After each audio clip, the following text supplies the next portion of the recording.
Shalom saudaraku, kita mengucap syukur dalam anugerah Tuhan. Kita masih diperkenankan untuk membaca dan merenungkan kebenaran firman Tuhan yang diambil dalam kitab Keluaran pasal 21 ayat 28 hingga ayat yang ke-32 yang menyatakan, apabila seekor lembu menanduk seorang laki-laki atau perempuan sehingga mati, maka pastilah lembu itu dilempari mati dengan batu dan dagingnya tidak boleh dimakan, tetapi pemilik lembu itu bebas dari hukuman.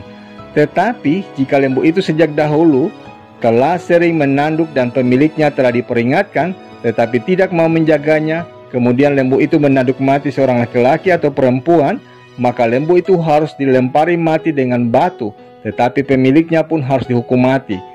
Jika dibebankan kepadanya uang pendamaian, maka haruslah dibayarnya segala yang dibebankan kepadanya itu sebagai tebusan nyawanya. Kalau ditanduknya seorang anak laki-laki atau perempuan, maka pemiliknya harus diperlakukan menurut peraturan itu juga. Tetapi jika lembu itu menanduk seorang budak laki-laki atau perempuan, maka pemiliknya harus membayar 30 shikal perak kepada tuan budak itu, dan lembu itu harus dilempari mati dengan batu.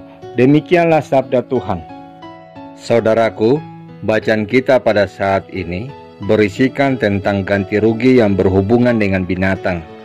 Bagian ini adalah hukum Taurat yang berhubungan dengan luka-luka di tubuh karena perbuatan binatang atau karena kelalaian belaka.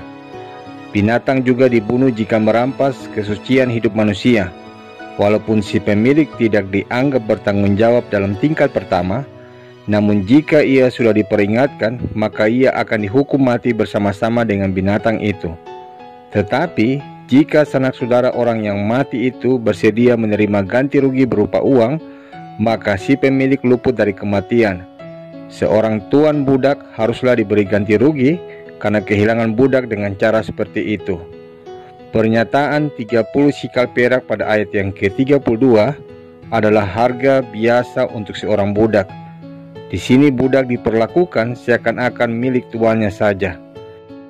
Dari uraian kasus dan sanksi dalam bacaan kita ini, dapat kita maknai bahwa semua orang harus dihargai dan diperlakukan dengan adil oleh karena memiliki hak yang sama di hadapan Tuhan. Lebih lanjut, jangan mengorbankan kepentingan atau keselamatan orang lain demi kebutuhan, keinginan, kepentingan atau keselamatan pribadi semata. Saya ambil sebuah contoh kasus sederhana. Dikisahkan suatu pagi, Stephen R. Covey menaiki sebuah kereta api. Keadaan pagi itu di kereta cukup tenang. Para penumpang ada yang baca koran, duduk diam, mengantuk, dan beberapa lagi melamun. Tiba-tiba ketenangan itu dihebohkan dengan kehadiran seorang pria dan ketiga anaknya yang membuat suasana menjadi gaduh dan mengganggu seluruh gerbong. Tetapi pria itu terlihat cuek dengan sikap anak-anaknya yang menjengkelkan itu. Covey coba menahan kejengkelannya, tetapi oleh karena sudah merasa terganggu, akhirnya ia pun berkata, "Pak, anak-anak Anda benar-benar mengganggu. Bisakah Anda sedikit mengendalikan mereka?" Pria itu menjawab dengan pelan, "Oh, Anda benar. Maaf, seharusnya saya melakukan sesuatu. Kami baru pulang dari rumah sakit.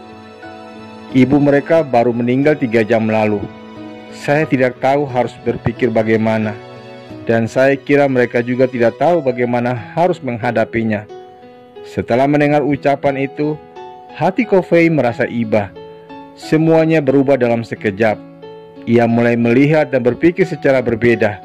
Semua kekesalannya lenyap pada hari itu, dan hatinya dipenuhi kepedihan pria itu. Rasa simpati dan belas kasihan pun muncul di hati Covey. Saudaraku, dalam kehidupan ini, terkadang kita diperhadapkan dengan situasi dan keadaan yang membuat kita kesal ataupun jengkel, sehingga memicu kita untuk berprasangka negatif, marah, dan sulit untuk mengontrol kesabaran kita. Kita tidak sabar dengan sikap teman yang menjengkelkan. Kita benci dengan anak-anak yang suka membuat gaduh. Kita kesal dengan anak-anak jalanan yang punya etika rendah. Bahkan kita jijik melihat para WTS, dan masih banyak hal lain yang membuat kita kesal. Dalam keadaan seperti inilah diperlukan kesabaran dalam diri kita. Dengan kesabaran itulah kasih bisa mengalir dari hati kita untuk mengerti keberadaan mereka. Cobalah untuk memahami keberadaan orang di sekitar kita dengan hati dan pikiran yang lebih terbuka. Seberapa sering kita memfokuskan pikiran kita terhadap keadaan diri kita sendiri, saudaraku, sehingga menutup mata rohani kita untuk peka akan keadaan orang lain. Satu kunci agar kita bisa bersikap sabar dan mengasihi orang lain, yakni diperlukan suatu penglihatan dari kacamata yang berbeda. Saat kita merasa kesepian, cobalah berbagi dengan seseorang yang merasakan hal yang sama. Saat kita sedih, cobalah memberi penghiburan dengan orang yang lebih mengalami kesulitan daripada kita. Sikap seperti inilah yang membantu kita untuk tidak terlalu berfokus pada diri kita. Sikap kasih yang telah Yesus ajarkan melalui tindakannya telah menjadi teladan bagi hidup kita. Saudaraku, Tuhan tidak berfokus pada kesenangan pribadinya sebagai raja, sehingga membuat ia rela menjadi hamba bagi manusia yang membutuhkan pelayanannya. Mari kita belajar dengan kebenaran firman Tuhan di hari ini, mengasihi dengan tulus, dengan lebih memahami apa yang tengah dialami oleh orang-orang di sekitar kita. Ingatlah, jika kita terlalu fokus pada persoalan kita sendiri, maka tidak akan pernah muncul rasa simpati terhadap orang lain. Amin. Saudaraku, mari kita sehati dalam doa. Bapa yang mulia, terima kasih untuk kebaikan-Mu, cinta kasih-Mu selalu mengingatkan kami bahwa hidup kami juga seharusnya hidup yang penuh cinta kasih. Ajarkanlah kami agar hidup kami penuh dengan kasih, sehingga kami tidak hanya fokus mementingkan kesenangan diri kami, tetapi kami mau mengutamakan kepentingan bersama agar hidup kami menjadi berkat bagi sesama di sekitar lingkungan di mana kami hadir. Di dalam nama Tuhan Yesus kami berdoa. Amin.